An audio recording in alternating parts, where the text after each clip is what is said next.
Well, the virus has now killed more than 100 people in China, and new cases have been confirmed around the world. So you don't want to frighten the American public. France and South Korea have also got evacuation plans. But you need to prepare for and assume strongly warning Americans to avoid all non-essential travel to China. That this is going to be a real serious problem. France, Australia, Canada, the US, Singapore, Cambodia, Vietnam, the list goes on. Health officials are investigating more than 100 possible cases in the US. Germany, a man has contracted the virus. The epidemic is a demon, and we cannot let this demon hide. Japan, where a bus driver contracted the virus. Coronavirus has killed more than 100 people there and infected more than 4,500.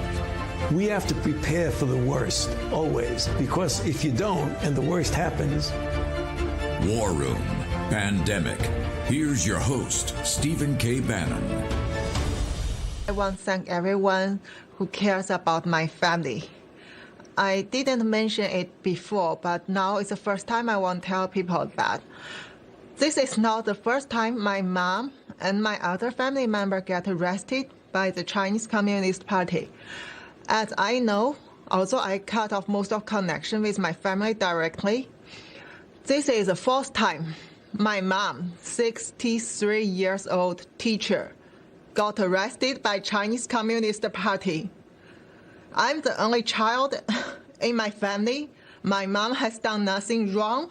The only thing they arrest my mom and send her to Beijing is because I tell the truth of COVID-19, which Chinese government feel angry about. What they have done is try to make me silent. That's Dr. Li Mingyang, the defector from the lab that came to the United States to speak truth. And the Global Times, you know, the New York Post, or the New York Post, actually a good tabloid. This is a rag, propaganda rag. They've got they don't like this Pew study. The Pew study says that people know that they are bad guys. It's not China, by the way. It's not the Chinese people. Lao Beijing are the most decent, hardworking people on earth. They're the deplorables. We fight and assist them in their struggle for freedom every day.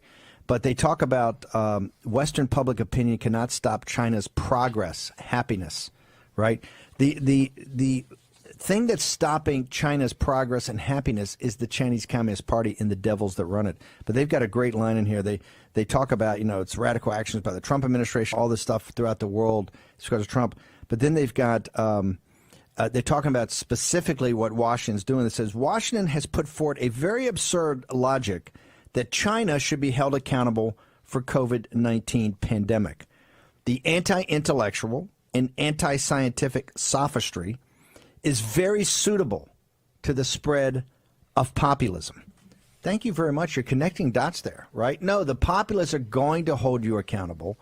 Looking at the science, it came from the Wuhan lab, and it either came through your biological weapons program, which you're not supposed to have, or it came through a gain-of-function experiment. Now, you can say you're working on a vaccine. Whatever you're working on, you weren't qualified to do it. It got out somehow, but then you exacerbated that. We know for a fact, and you admit you lied about it, this thing, it's called COVID-19 for a reason, right? It's from 2019. Well, you lied about it until you told the world basically on the 23rd of January when you locked down Hubei province and put Wuhan into quarantine. That month is what did this.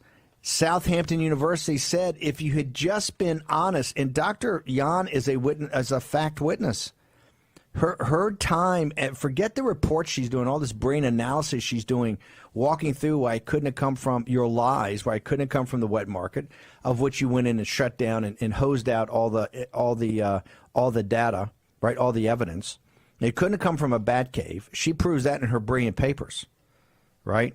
But she's a fact witness on the chain of title of how you lied about it and knew about it back in January, and then went out and got all the PPE and easily lied to the morons, Dr. Ted and the crew at the World Health Organization. We reported this on War Room Pandemic in January about the tweets of the World Health Organization, the press releases on the 12th and the 14th of January. Southampton University said 95% of the death and destruction. So no, this is a genocide. You are responsible for the 1 million the 1 million deaths, and you're responsible for more. It looks like the United States could go, I don't know, 300,000, 400,000, maybe more, right? You're responsible. You started this.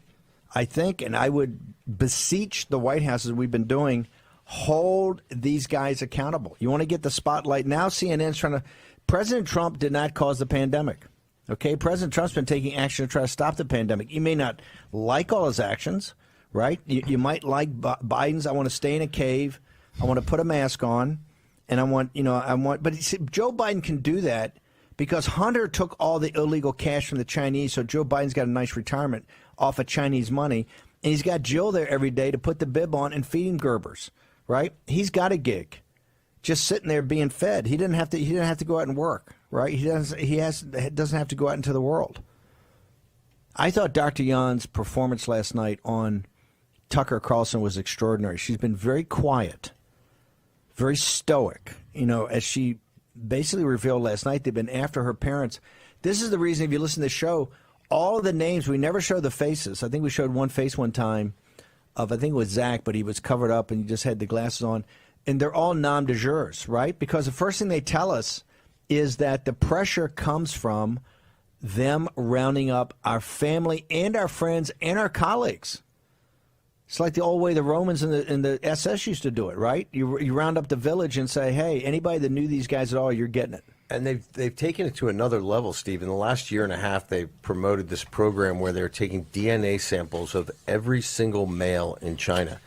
Now, they claim that this is so that in future, if somebody commits a crime or something, they'll be able to find them. But really what analysts believe this is for is so that if anybody steps off the reservation, you cannot hide. We can track you and your family by DNA, and we will get those close to you. I did get an email yesterday, Steve, from a listener that said, "Would please tell Steve it's nom de guerre, not nom de jour." Okay, nom de guerre. As in no soup de jour. I'm from southern France. I barely speak English. I'm from the American South. Name of the day. I missed that lesson I missed that lesson at Harvard. Listen, Sam Faddis, who's always a thorough guy, just sent me an article, and Michael Pillsbury is the one who called out Biden for ending the patrols in the South China Sea. And he's quoted as saying he's particularly unaware of military threats. One of the worst things I've seen him do is when he was vice president, Obama wanted to have Navy patrols in the South China Sea. Biden stopped them for 4 years, would not challenge Chinese claims in the South China Sea. Pillsbury said during a live stream Trump campaign event. When we took over in the transition, they had, when I was in the South China Sea back in the 70s, we went in, guns up, radar up, fire control solutions. We were patrolling the South China Sea and keeping the South China Sea open navigation, Straits of Malacca, South China Sea, where, the world's trade goes. At least today. Back then it was big, but today it's everything. And when we took over, they had gone to this thing called safe navigation, right? If you even go at all, no guns, no radars, you're just a good little boy. President Trump changed that immediately. Mattis and the guys of the Defense Department started patrolling like you should patrol. I think you ought to have a carrier battle group steaming in the Straits of Taiwan, Straits of Formosa, back and forth down to the South China Sea, nonstop. Put them on notice. Not that we're going to go to kinetic war. And the way you're not going to go to kinetic war is show them that, hey, you raise your head and try to do Taiwan or anything like that, it's not going to end well. I tell you who doesn't want to do that. All this is happy to. I tell you who doesn't want to do that is the PLA. If they ever got the order from CCP to go take Taiwan, I think that's the end of the regime. But the guys in the PLA don't want to get crushed. There's that video of them recently, right, being sent to the front line against the Indian. I don't know if that was a propaganda very familiar, but let's say this: they were not happy. They were not happy about it. But here's something that we have to think about with China strategically. They've had 40 years of a one-child policy. And particularly when you consider how important family is in China, think about sending your one child a big deal. to go die That's a big deal. Reunite Taiwan. It ain't going to happen. That's a big deal. I want to go to the Pew poll, your observations, Jack Maxon, the Pew poll, and the rejoinder from Global Times. There's also another article. It was in Zero Hedge, but it was aggregated from somewhere about how the world's scientific community right? It's Colonel Sellen, right? Colonel Sellen had the world scientific community is kowtowing to the CCP. You see complete silence on Dr. Yan's analysis, right? And the reason you have is complete silence. All these institutions, World Health Organization, all these things have Chinese guys in the senior administration, CCP guys, plus they're funding cash. So the scientific community is completely kowtowed to the CCP in this. This is why you have no outrage right now of where did this thing come from?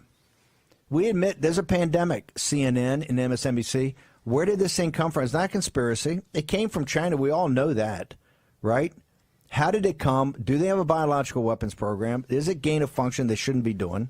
So, Jack, tell us about the polling and about the thing. Just as an addendum to that real quick, is that I noticed that none of the pollsters ask people about this either. Is where they believe it came from, how they believe it occurred. This is also the White House. You've got to drive. Don't look at polls. Drive polls. You've got presidents should be out there every day saying CCP virus. They got to be held accountable. The campaign. If you did that, it would be a thing. And then the polling. And we see the polling. That's the way to get a flip with 26 days to go. That's the way to get the older people. Let's talk about this poll because they kind of line up in where Trump needs to flip this with older people about the pandemic. They know where the pandemic came from. Well, Pew, which is a very reputable organization, came out with a poll on China, and the headline for the article is "Unfavorable Views of China Reach Historic Highs in Many Countries."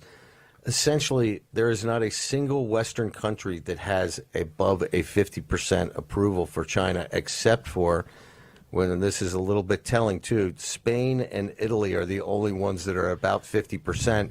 And now remember, Spain and Italy have major investments from the Chinese Communist Party, major propaganda operations going on inside their countries, major operations where the Chinese are picking up the pieces from these economies that they've already devastated, and they're also involved in the bridge and the Belt and Road Initiative.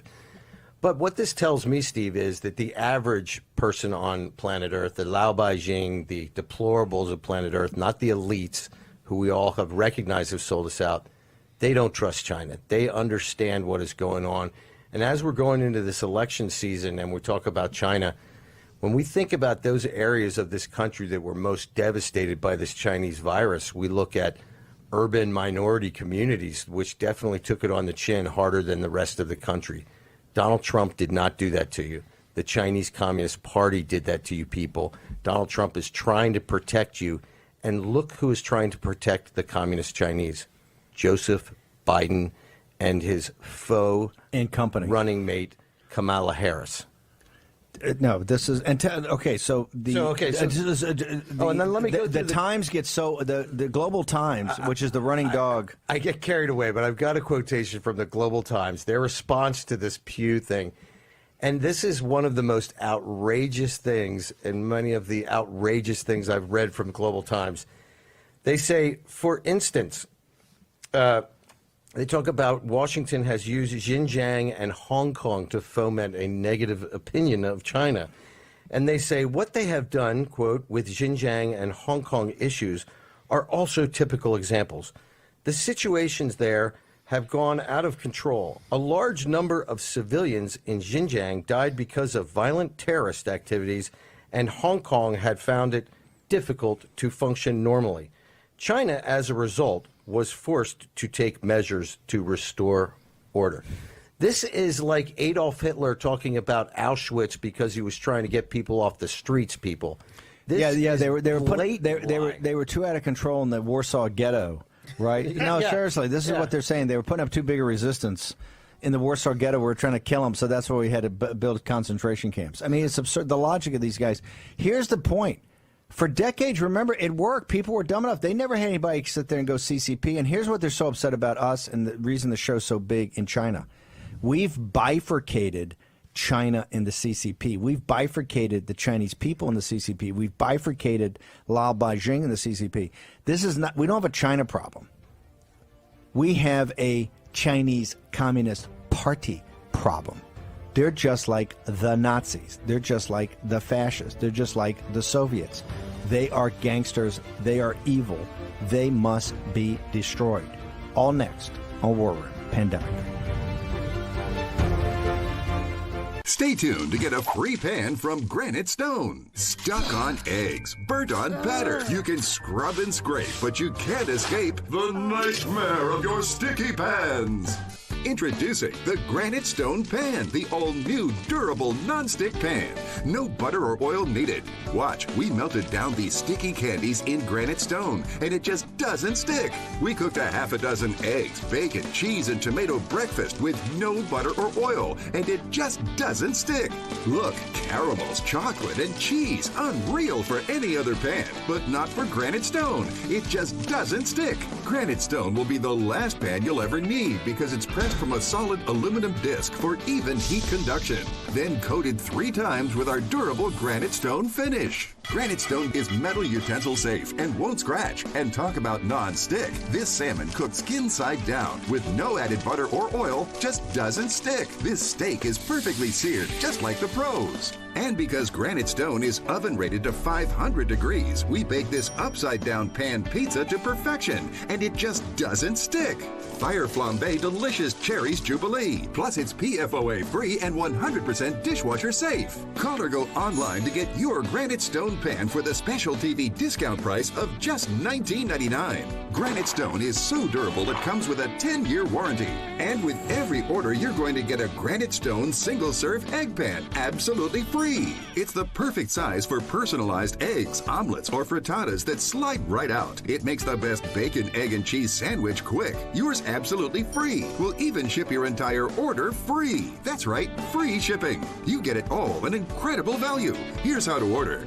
To order, call 1-800-850-0237. That's 1-800-850-0237, or order online at buygranitestone.com. That's 1-800-850-0237. Call now. Hello, I'm Mike Lindell, and as you know, my passion is to help each and every one of you get the best sleep of your life. That's why I created my new Giza Dreams bed sheets. I started by using the world's best cotton called Giza. It's only grown in a region between the Sahara Desert, the Mediterranean Sea, and the Nile River. It's ultra soft and breathable, but extremely durable. My Giza sheets also include full 21-inch wide pillowcases that will fit over any pillow and deep pocket sheets that will fit over any mattress. The first night you sleep on my sheets, you'll never want to sleep on anything else. Go to MyPillow.com or call the number on your screen right now to get your very own MyPillow Giza Dream Sheets. Giza Dream Sheets are available in a variety of colors. Use the promo code and Mike will give you 2 for 1 low price and free shipping. That's right, get 2 for 1 low price plus free shipping. For the best night's sleep in the whole wide world, visit MyPillow.com. War Room Pandemic with Stephen K. Bannon. The epidemic is a demon, and we cannot let this demon hide. War Room Pandemic. Here's your host, Stephen K. Bannon. I'm not questioning your patriotism, Mark. I'm questioning your judgment. And the facts are there. You went on the junket, paid for by the Chinese Communist government, part of their propaganda arm.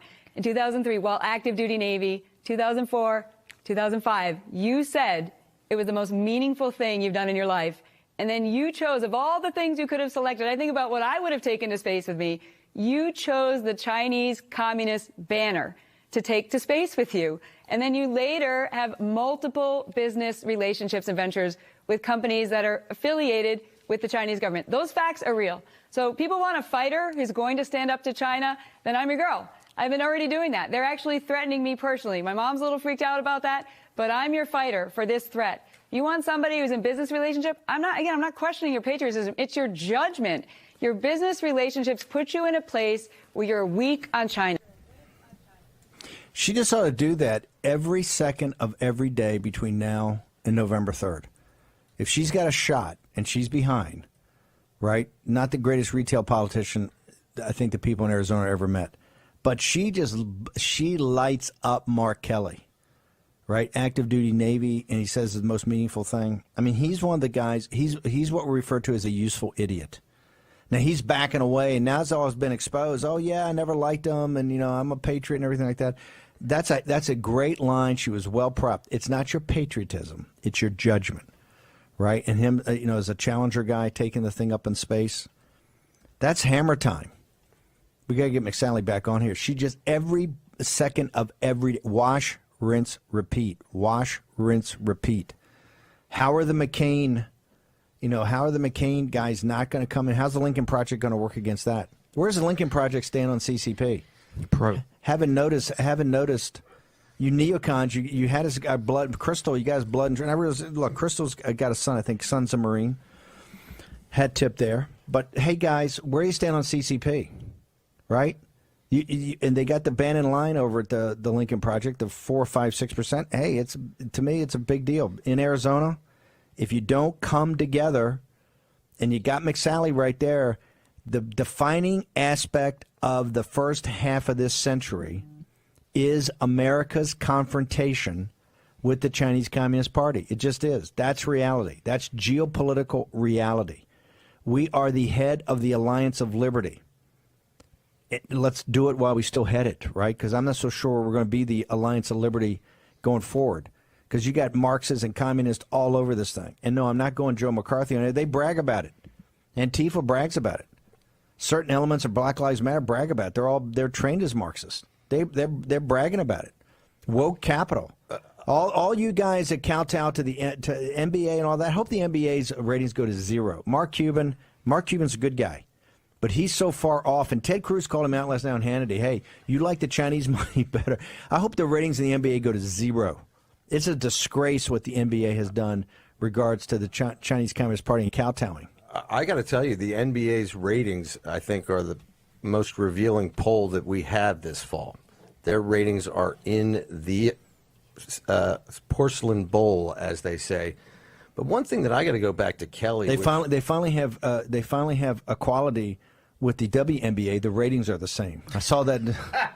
I didn't think that up. I saw that tweeted on one of the sports sites. But they're exact. Good going, LeBron. Keep going, brother. You're doing good. The NBA commissioner came out and said, they're going to rethink social justice for 2021. I think that means that all the He's a gutless. That guy ought to be fired. He's terrible. He's kowtows to the. He silenced everybody.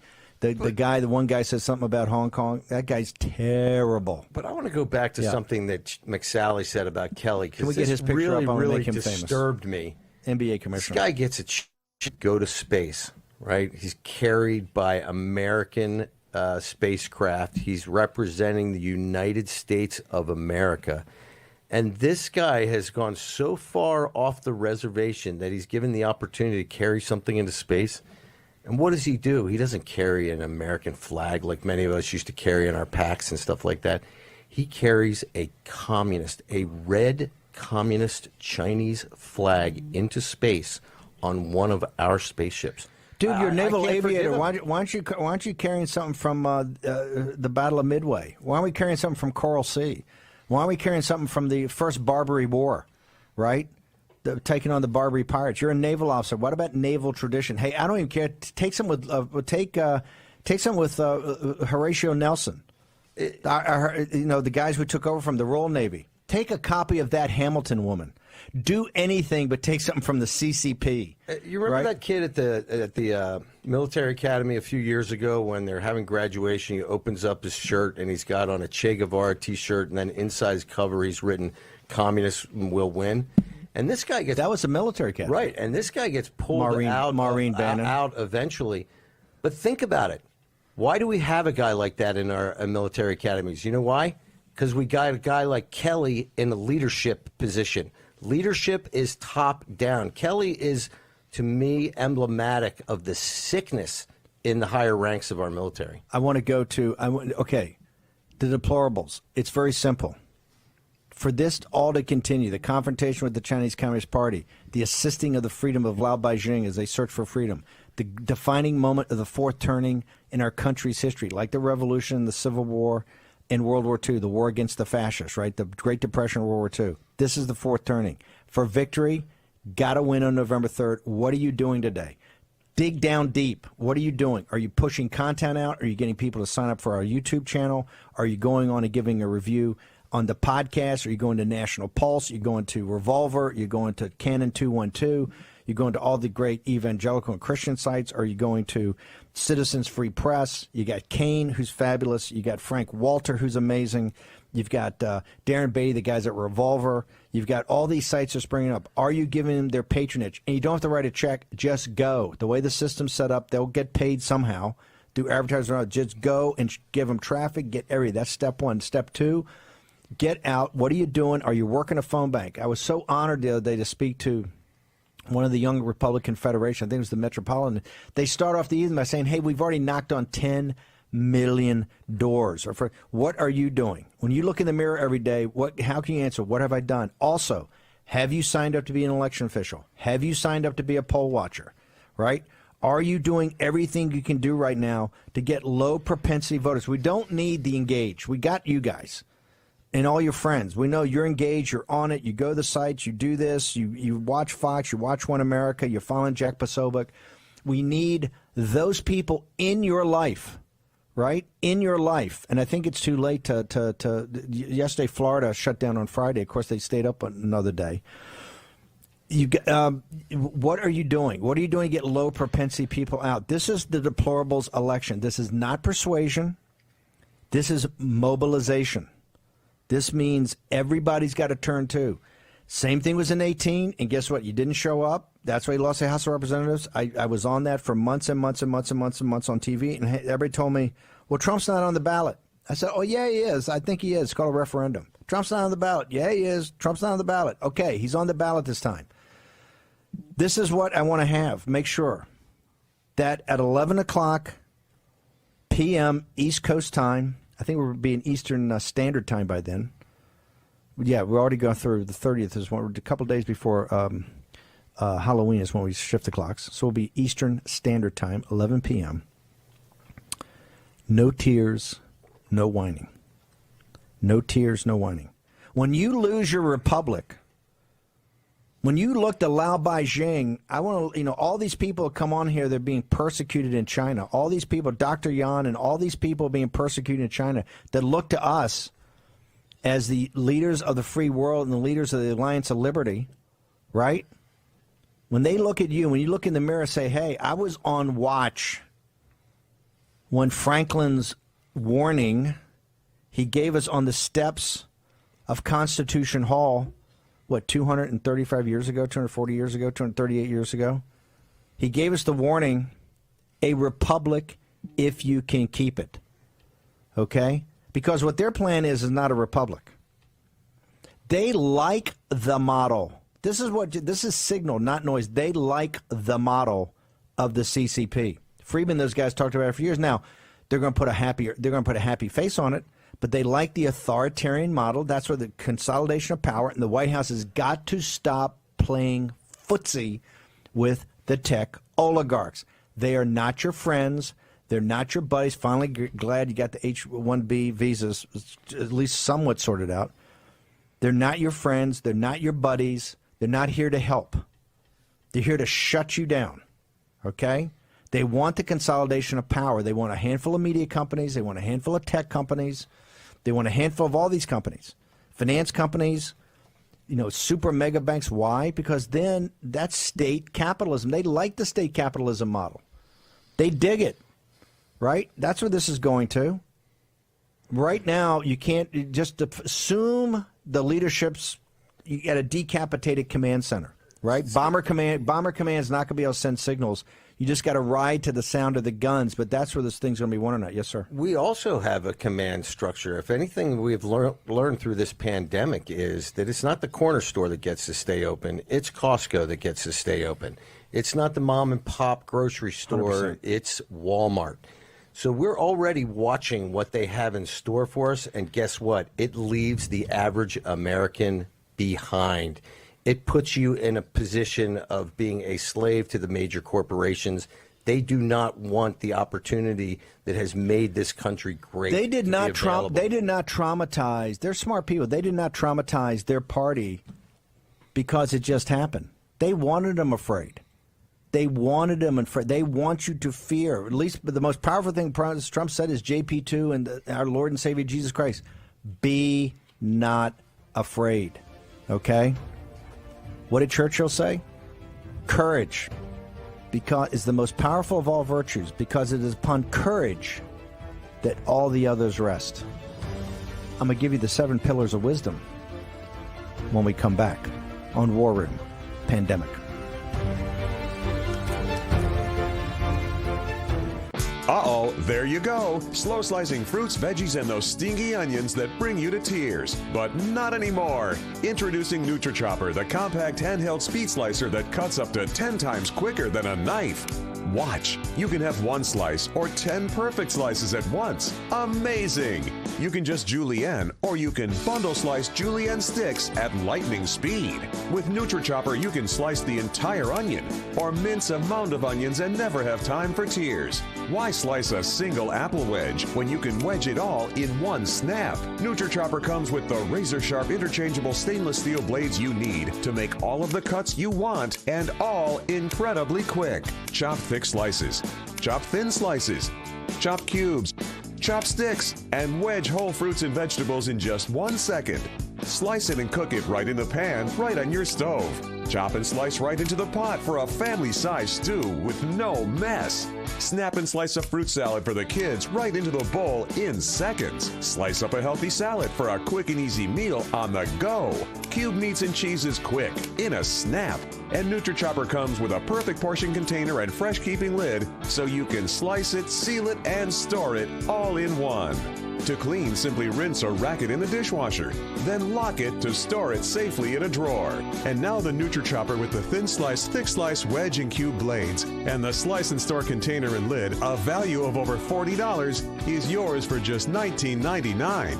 But wait! Order now and we'll even pay the shipping for you. You get the complete NutriChopper set with blades and container with lids, all for just $19.99 with free shipping. Here's how to order. To order, call 1-800-927-4071 or go online at NutriChopper.com. That's 1-800-927-4071 or go to NutriChopper.com. Order now.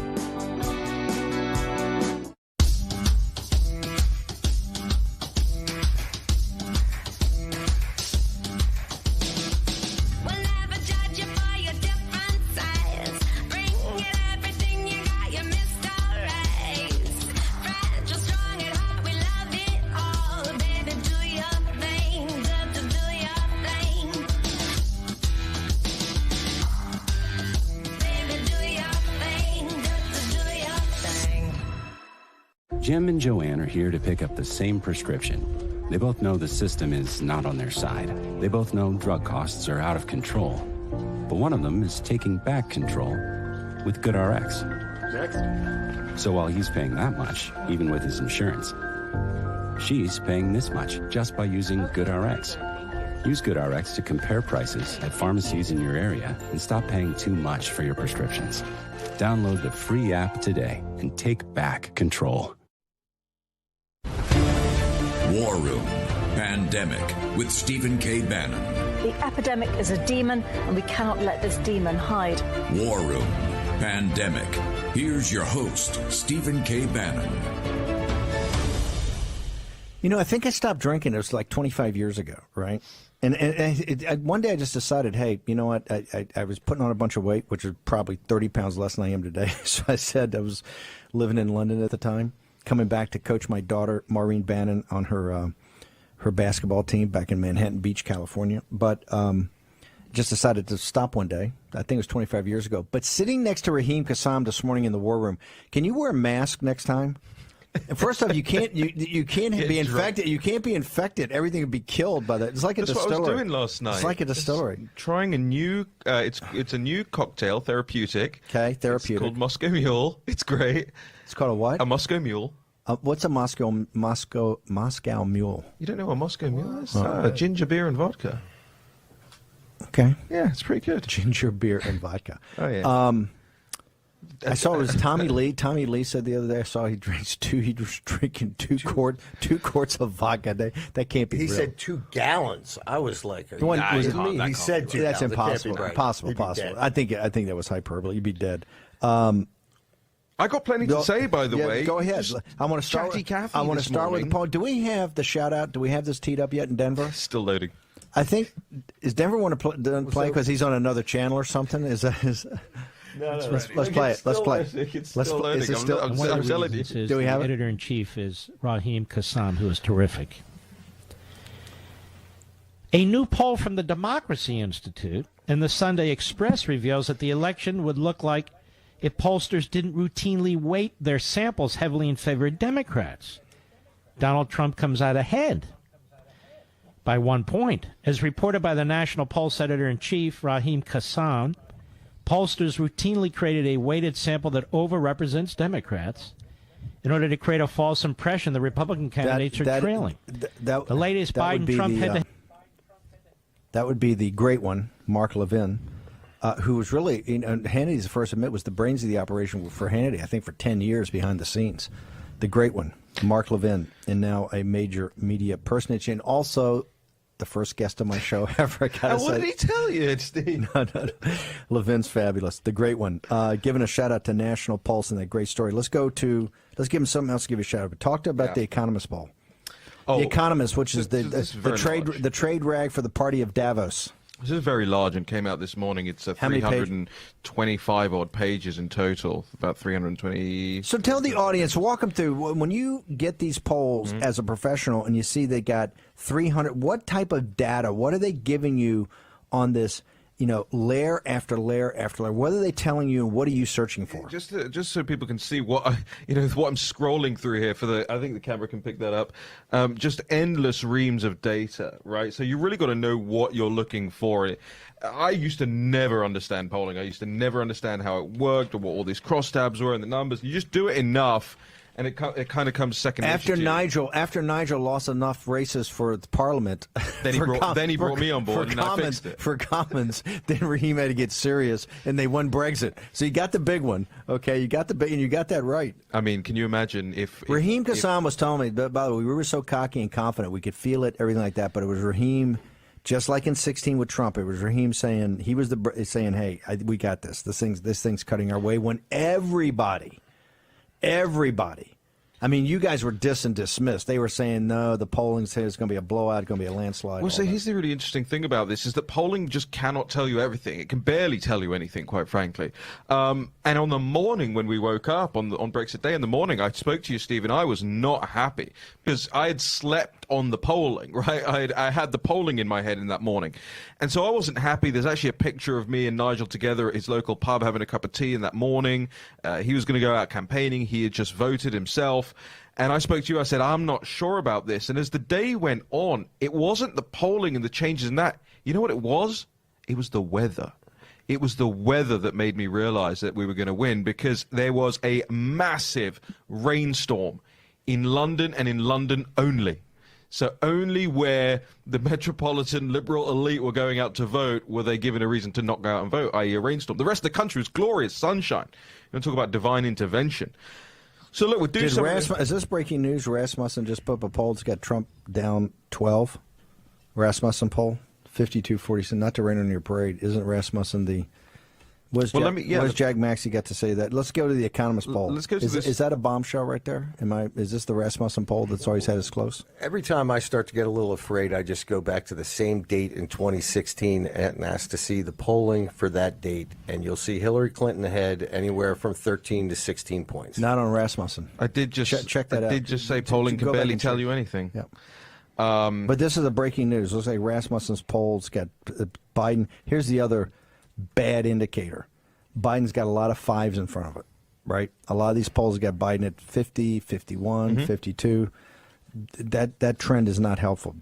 I want to check this Rasmussen poll out right now. What was the last one we got? We got Biden 52, 40 Trump. And Trump's got a lot of 39s, a lot of 41s. Look, I'm not trying to be doom and gloom. I'm trying to say, hey, get focused. We got 27 days. This can happen, but this has got to be a bottom-up revolt. This is going to be on the shoulders of the deplorables. There's no commercial, there's no video, there's nothing that's going to do this more than people putting their shoulder will, and they ought to face reality. I want to check this. I need to see Rasmussen on October 6, 2016 had Hillary Clinton up by 7, or October 5th and 6th had her up by 7 points. Okay. I need to see this before I can comment on that. I got it. I'm just giving you breaking news. 350 by our ever good staff. Just put that up for us. 350 odd pages of this other one that I've gone through.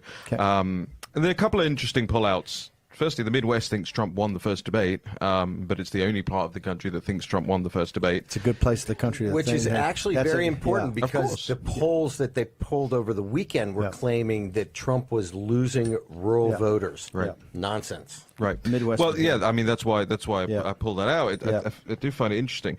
There are so many things in this. So they've gone through a lot of issues as well as just party line polling.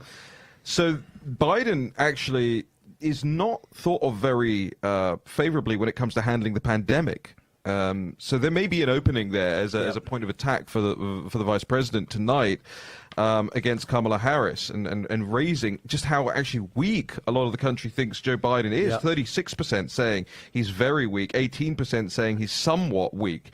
So that's a real interesting line of attack to try and flip that around on them, because this is what they're doing to the president right now. The expectations, as this poll bears it out, are that Kamala will win the debate tonight. So she goes in with higher expectations on her rather than what Joe Biden had, which was very low expectations ahead of the first debate.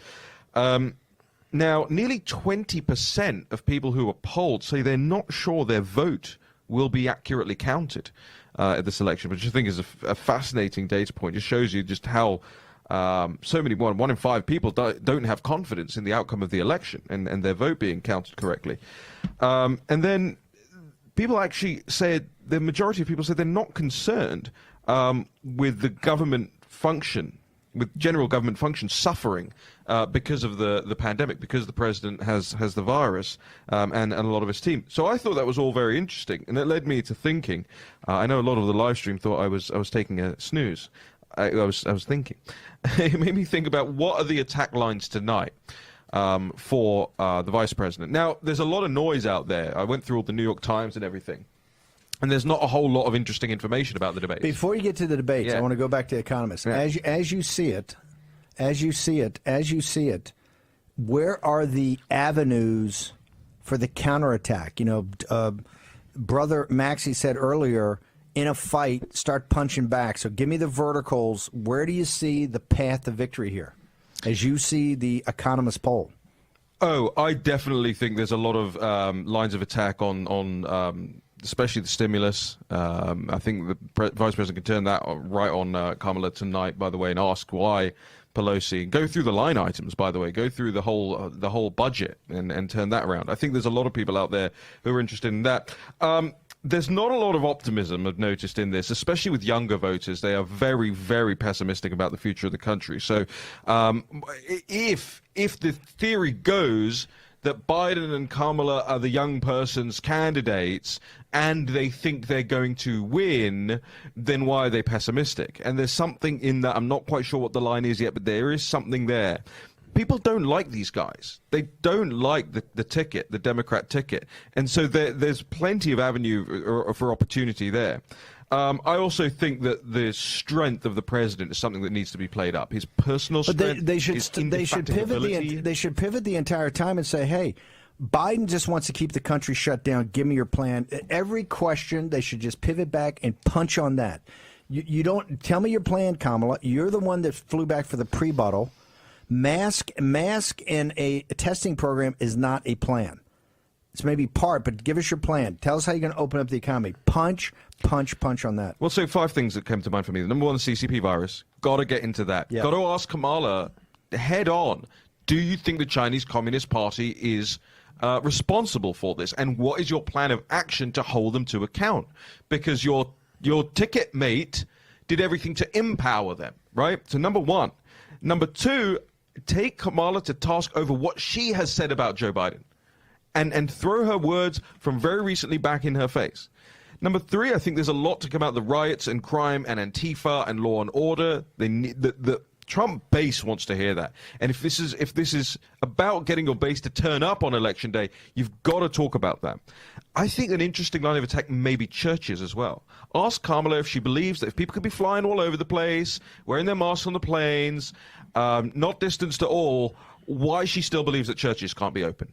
I think throw that in her face. And then finally, as I said, the stimulus stuff. Because the stimulus stuff is dominating right now. Markets back up 500 points right now. Everybody's talking about it. Everybody wants to know whether it's going to happen. Everybody wants to know if they're getting their checks and their government money and their Trump bucks, whatever it is. So ask Kamala why Nancy Pelosi, her friend, her partner, is putting all these line items in to throw the bill up to $3.6 trillion. And ask her live on stage. Well, she said she compromised it $2 trillion. Another thing to ask her, she was the Attorney General of the state of California. I think you lay at her feet this threat by the Biden group that they're going to mandate a national mask mandate. How does that affect, the Constitution? What's her position on the Supreme Court's throwing out these measures? And you take bites between masks. Yeah. Just to what you said, she compromised at $2 trillion.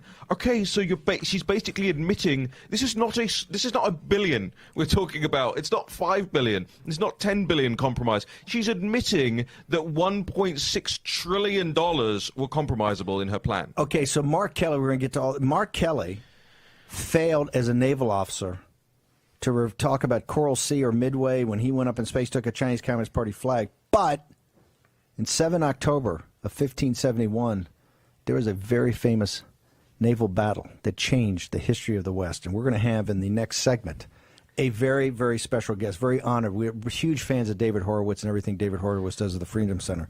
We're going to have Raymond Ibrahim. Ibrahim. You've seen him on Fox. You've seen him everywhere. He wrote an amazing piece. Was it the American Thinker? That about the anniversary on 7 October in 1571. A battle that changed the direction of the West, although they downplay it in the Muslim world. We're going to have a very special guest on to talk about that. I thought I'd do something because Raheem was starting to bore me with his analysis of the debate tonight. It's okay. Somebody has to be, in the detail here. No, in the moment. We can't all be wearing our headphones like a headband. Look at this. To keep this frock of hair back. I wear it during the day to keep it off my face. Okay, we're going to return in just a second. We got a very special next block. Want all the deplorables to hang tight. Battle of Lepanto next. Do you have any idea how your mattress affects your body and how well you sleep? Is it too hard or too soft, causing you to wake up with sore shoulders, back, or hips? Are you uncomfortable because you're too hot or too cold? Now you can get the total body support you need and the better sleep you want with the new MyPillow mattress topper. Hello, I'm Mike Lindell. When I invented my new MyPillow mattress topper, I made it to have everything you'd ever want in a topper. My mattress topper helps give you the support you need, helps relieve your pressure points, and regulates your body temperature for you as an individual. It comes with a 10-year warranty. You can wash and dry the cover. It's made in the USA, and I back it with my 60-day money-back guarantee. Go to MyPillow.com or call now to get your very own MyPillow mattress topper. Use the promo code and Mike will give you 30% off and 2 standard MyPillows absolutely free. Order now. MyPillow topper delivers on its promise to give me a better night's sleep. I can sleep all night through, and it's a miracle for me. Mike's exclusive 3-layer design starts with a layer of MyPillow foam, providing you superior support and comfort. The second layer of transitional foam evenly distributes body weight and helps relieve uncomfortable pressure points for optimal comfort. Mike's ultra-soft outer layer is a patented temperature-regulating cover that helps keep you at your ideal sleeping temperature all night long.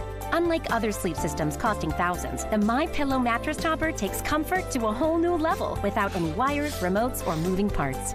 Call now or go to MyPillow.com to order your MyPillow topper. Use the promo code to save 30%. When you do, Mike will give you 2 of his standard MyPillows absolutely free. That's right, 2 standard MyPillows free and 30% off your MyPillow topper today. Order now.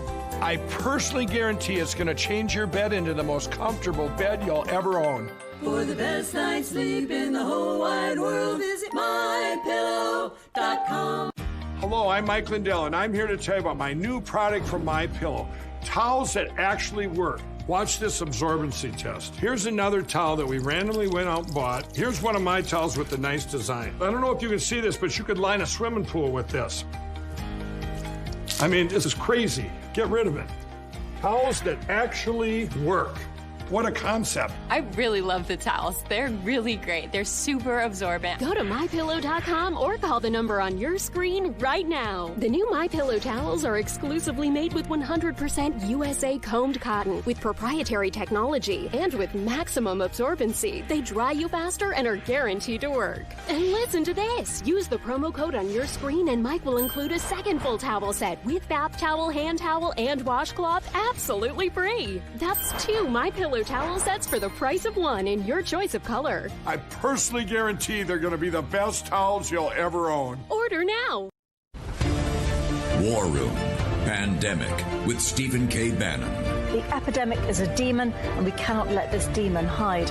War Room Pandemic. Here's your host, Stephen K. Bannon. What's the coverage tonight on Real America? It's 8 p.m. Raheem Kassam, Dr. Gina Loudon, Governor Eric Greitens, and then uninterrupted debate coverage here on Real America's Voice. Okay, Vish, I'm giving actually a talk tonight. I'm giving a talk tonight at 8 o'clock to what group? You're giving a talk tonight, 7 to 8 p.m. to the Texas Young Republicans. Also, this Saturday, you will be in person speaking to the Virginia Young Republicans, October 10th, 2020, 7:30 p.m. to 9 p.m. at Madison at the Mill in Orange, Virginia. How do people get tickets? We're tweeting out links on our. Okay, give me the Great Barrington Proclamation. Great Barrington Declaration. This is a declaration written by a number of incredibly important virologists and doctors. Dr. Martin Kilduff, Harvard University, Dr. Sunetra Gupta, Oxford University, and Dr. Jay Bhattacharya from Stanford University. This says in part the idea is that we have to open up this country. They say keeping students out of school was a grave injustice. Indeed, for children, COVID-19 is less dangerous than many other harms, including influenza. They describe something called focused protection. We spoke about in the first couple episodes. Targeted interventions. Protecting our elderly and letting the rest of us go on with our lives. I want to go through a whole analysis of this tomorrow. Let's get a segment on this. The Barrington. It's not getting enough coverage. Okay. By the way, the circus was so big on Showtime this week, or the circus on Showtime. The interview the part that they couldn't put on is going to be on John Hallman's The Recount site. Also, we're having Vice TV in tonight to do the debate coverage here. More on that later, how they're going to push it out later in the week. I want to turn now to in 1571, 7 October. This is the anniversary of one of the most important events in Western history, the naval battle, the Battle of Lepanto. An amazing piece. We're going to put it up. You got to push this thing out and tweet it out by Raymond Ibrahim, who is, I think, one of the leading intellectuals on this, works with David Horowitz out there at the David Horowitz Center. Raymond, thank you so much. We're honored to have you on. Can you walk us through this piece that you put today that every deplorable's got to read? Sure. So as you said, today on this date in 1571 was one of the greatest battles between Islam and the Western world, and the Battle of Lepanto. And what had happened is the Ottoman army at the time, which was completely threatening Europe and advancing and conquering, and had just conquered a century earlier Constantinople, had just invaded Cyprus, the island of Cyprus. And they took it actually by treachery, excuse me. And the fort commander, the stories are in the sources are really pretty vivid. What they they tied him up, they chopped his nose off, chopped his lips off, tried to get him to convert to Islam, and he refused. And it's, the very religious tenor to the whole thing. And they would sink him in the water. And finally, they took him to a mosque, actually, a church, which had become a mosque that they had turned into a mosque, tied him up there and skinned him alive.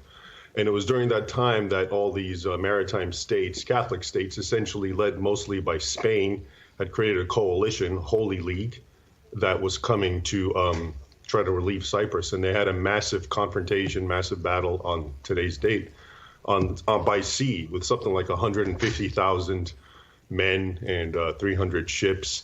And the Christians actually won, which was amazing at the time, because like I said, the Ottomans were completely creating havoc all throughout Eastern Europe, especially, and also in the Mediterranean through the Barbary pirates that they were supporting. So it was considered, it actually became, it's on the calendar, holy day. It was celebrated really mostly by Catholics, but also Protestants and Orthodox at the time, due to it being such a magnificent victory. And just 5 years before it actually was the siege of Malta, also by the Ottomans, and that too was a Christian victory. So it's seen these two battles in conjunction, especially Lepanto, are often seen as the turning point for the West vis-a-vis the Islamic powers, specifically in this case the Ottomans, who were scourged Eastern Europe for literally centuries, from the 1300s up until it was demised in World War I. Raymond, let me jump in here for a second. One, why is this not taught in the West more? And you've got a book called Sword and Scimitar, 14 Centuries of War Between Islam and the West, that is a must-read. But why is this not? And I remember this is kind of controversial. I think years ago when this book came out, it was so brilliant. They tried to have the Army War College, Naval War College, and people's heads were blown up. Why? We got a couple of minutes here. You got 2 minutes. Why is this not taught? Why is this battle not taught? Why is the Siege of Malta not taught? Why is the Siege of Vienna not taught? Why is your book not taught in every school in America? Because it completely undermines and contradicts the narrative that they are trying to teach, which is false. And that narrative, in short, is that Islam is peace, and that if anything, historically, Islam was progressive. The Western world, Europe, Christendom, etc., were backwards and violent. And like you said, if you look at these battles or the book, because the book is all about Lepanto, all the battles, the major battles between Islam and the West, if you look at it, you have basically the Muslims initiating conflict, initiating jihad for well over 1,000 years. The book actually goes from 632 up until the first war that the United States of America had as a nation, Barbary Wars, which was against Muslims under the same jihadi rational imperative that you find all throughout the book and history. And so they don't want people to have that very first premise, which is so important, which they work very hard to get people to believe, undermined, which is that historically Islam is a religion of peace. Because if it was historically, then whatever we're seeing now can't be part of Islam. It must be about economics, grievances, territorial disputes, Israel, blasphemous cartoons, whatever. But if you find out that, no, actually, this is how Islam has behaved, even worse, historically, from the get-go, for centuries, not because of grievances, land, territorial grievances, or anything else, but just because they gave infidels three choices, as the book makes very clear, for over a millennium: convert to Islam, be dhimmis, or pay tribute, jizya, or fight to the death. Then you realize what we've been taught for so long is a lie. And they're trying so hard to prevent that, like you said, including by having me temporarily not speak at the U.S. Army War College, which had invited me to talk about the book Sword and Scimitar. But then eventually, of course, they did have me talk. Raymond, we got a hard out. We got a bounce. Give us your Twitter handle. We're going to have you back in the next couple of weeks to talk in detail. How do people get access to your writings? Thank you. Probably the best thing actually is my website, which is just my first and last name.com, Raymond Ibrahim, IBRAHIM.com. And over there's the little icons to my Facebook, even though that's always being suppressed and people don't even see anything on it, as well as my Twitter. That's why I mentioned my website. You're a great patriot, sir. I look forward to having you back. Huge fans here in the War Room. Thank you. Up in the American Thinker today. Got to read The Battle of Lepanto. 8 o'clock tonight. Raheem 3 p.m. Kassam. this afternoon. 3 p.m. this afternoon.